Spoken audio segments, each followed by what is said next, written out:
Nurses, healthcare workers, and several others gathered to join an information picket hosted by the United Nurses of Alberta that was being held across the province. In Red Deer, approximately 200 people gathered in March near the Red Deer Regional Hospital.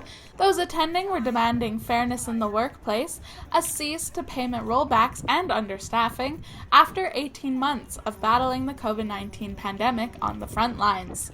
The UNA claims that the AHS is demanding across-the-board retroactive pay cuts of 3%, plus additional monetary cuts that would raise the cost of rollbacks to an additional 5% for UNA members who have already taken 6 years of zeros.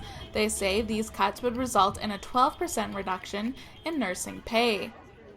Some of those attending, like Christopher Gregg, were simply just hoping to offer support and thank nurses for their hard work during the COVID-19 pandemic. I'm handing out roses to the nurses, thanking them for being for us and with us through this pandemic. When everybody else has to stay at home, they're out there sacrificing for us.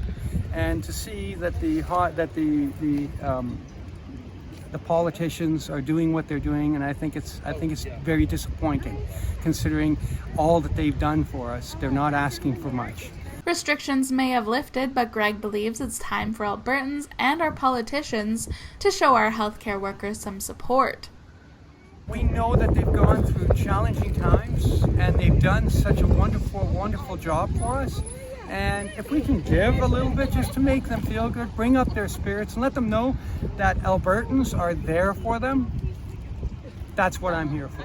Just let them know that the people are here for them. And hopefully our politicians and our government can do the same thing. Finance Minister Travis Taves issued a statement in response to the information picket, stating, quote, "Last week, AHS proposed informal mediation to UNA in an attempt to move towards a settlement agreement. Unfortunately, union leadership declined the offer," end quote. However, the UNA claimed the finance minister made no effort to come to an agreement in a response to his statement. Additionally, Alberta New Democratic Party's Janice Irwin joined the crowd in Red Deer.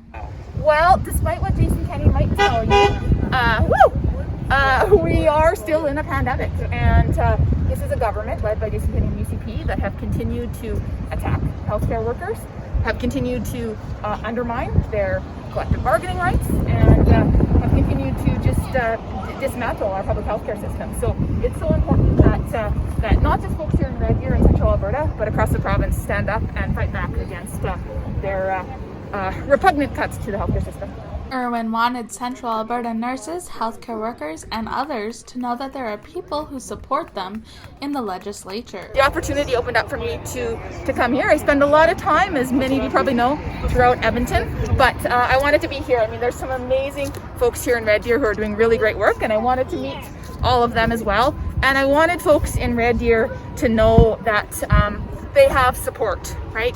I hear from healthcare workers all the time who are just feeling so disheartened and so demoralized, right? And they need to know that they have folks in that legislature who are standing up for them and who are fighting for them.